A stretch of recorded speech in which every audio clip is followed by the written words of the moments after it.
समय बीत रहा था। शालिनी एक सरकारी बैंक में नौकरी करती थी, सो वह हमेशा अपना टिफ़िन खुद बनाकर सुबह 9 बजे अपनी स्कूटी से बैंक चली जाती थी और शाम को 5 बजे के आसपास लौटती थी। रिया से शालिनी इस कदर नाराज़ थी कि वह उसके हाथ की चाय तक नहीं पीती थी। शालिनी के बैंक जाने के बाद ही रिया का किचन में प्रवेश होता था। रिया के सास-ससुर शालिनी के तेज-तर्रार स्वभाव से भली-भांति परिचित थे, परंतु वे उसे कुछ कहते नहीं थे। सदैव खामोश ही रहते थे। सब कुछ ठीक-ठाक चल रहा था, पर किसी को क्या पता था कि कोई अनहोनी उनके दरवाजे पर जल्द ही दस्तक देने वाली है। एक दिन शाम को बैंक से लौटते वक्त किसी टेम्पो ने शालिनी की स्कूटी को पीछे से जोर से टक्कर मार दी। शालिनी ने हेलमेट पहना हुआ था, इसलिए उसके सिर पर चोट नहीं आई, मगर उसके दाएं हाथ और बाएं पैर पर गहरी चोट आई थी। किसी भले व्यक्ति ने अपनी कार से शालिनी को नज़दीक के अस्पताल में भर्ती कराया। अस्पताल से फ़ोन आते ही अंकित और रिया तुरंत अस्पताल पहुंच गए। शालिनी के पति राज ऑफिस के काम से भोपाल गए हुए थे। अंकित ने देखा कि शालिनी आईसीयू में है। डॉक्टरों ने बताया कि वह अभी बेहोशी की अवस्था में है। कुछ देर में उसे होश आ जाएगा। हेलमेट की वजह से उसके सिर में कोई चोट नहीं आई है, मगर वह घबरा कर बेहोश हो गई है। उसके हाथ और पैर में गहरी चोट लगी है, फ्रैक्चर भी हो सकता है। एक्सरे रिपोर्ट आने के बाद सब कुछ पता चल जाएगा। कुछ ही देर में शालिनी को होश आ गया। डॉक्टर ने अंकित को इशारे से अंदर बुलाया। अंकित ने शालिनी को बताया कि वे बिल्कुल न घबराएं, उनके हाथ और पैर में ही चोट लगी है, सिर में कहीं भी चोट नहीं आई है। एक्सरे से मालूम पड़ जाएगा कि फ्रैक्चर है या नहीं। कुछ ही देर बाद डॉक्टर ने एक्सरा देखकर अंकित को बताया कि शालिनी के दाएं हाथ और बाएं पैर में फ्रैक्चर है।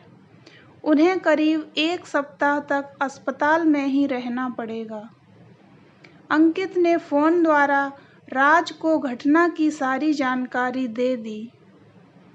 करीब 2 सप्ताह के बाद शालिनी को अस्पताल से छुट्टी मिली। अंकित और रिया के साथ शालिनी घर पर आई। घर के दरवाजे पर शालिनी को रोककर रिया ने कहा, भाभी, अब तुम अपने लिए पानी का एक गिलास तक नहीं भरोगी। डॉक्टर ने वैसे भी आपको पूरे 2 महीने तक आराम करने की सलाह दी है। फिर आपके एक हाथ और एक पैर पर प्लास्टर भी तो चढ़ा है, सो आपको अब आराम की सख्त ज़रूरत है। आज से आप मुझे कोई भी और किसी भी प्रकार का काम करने के लिए कहने में कोई संकोच नहीं करोगी।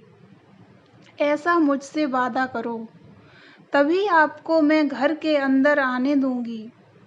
यह कहने के साथ ही रिया बीच दरवाजे पर खड़ी हो गई। शालिनी की आंखों से आंसू छलक पड़े। उसने रिया को एक हाथ से अपनी ओर खींचते हुए उसका माथा चूम लिया और रुंधे कंठ से बोली, रिया, मुझे माफ़ कर देना। मैंने तुम्हें न जाने क्या क्या कहा और तुम्हें बेवजह परेशान भी बहुत किया। तुम पिछले 2 सप्ताह से सब कुछ भुलाकर मेरी सेवा में समर्पित हो गई।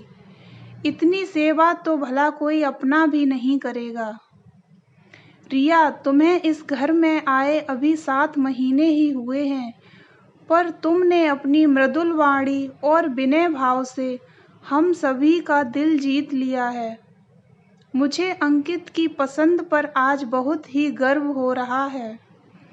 रिया, तुम्हारे बर्ताव से एक बात मेरी समझ में आ गई कि गांव की लड़की अशिक्षित हो सकती है मगर असंस्कारित नहीं। रिया, प्लीज पहले तुम मुझे माफ कर दो, तब ही मैं घर में प्रवेश करूंगी। भाभी, आप बड़ी बहन के समान हैं, जिसे अपनी छोटी बहन को डांटने और फटकारने का पूरा हक है। फिर भला मुझे बुरा क्यों लगेगा?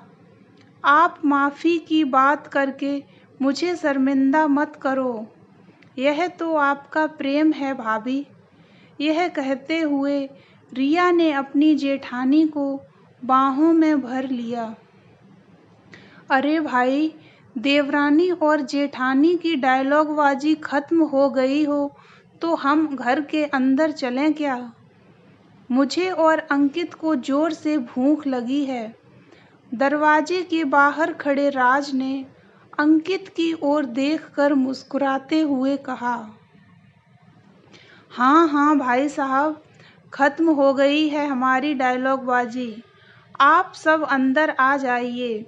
मैं भाभी को उनके कमरे में बिठाकर आप सभी के लिए गर्मा गर्म चाय नाश्ता बनाती हूँ। कहते हुए रिया ने अपने दोनों हाथ शालिनी की तरफ बढ़ा दिए, जिन्हें उसने कस कर पकड़ लिया और धीरे धीरे रिया का सहारा लेते हुए अपने कमरे की ओर बढ़ने लगी।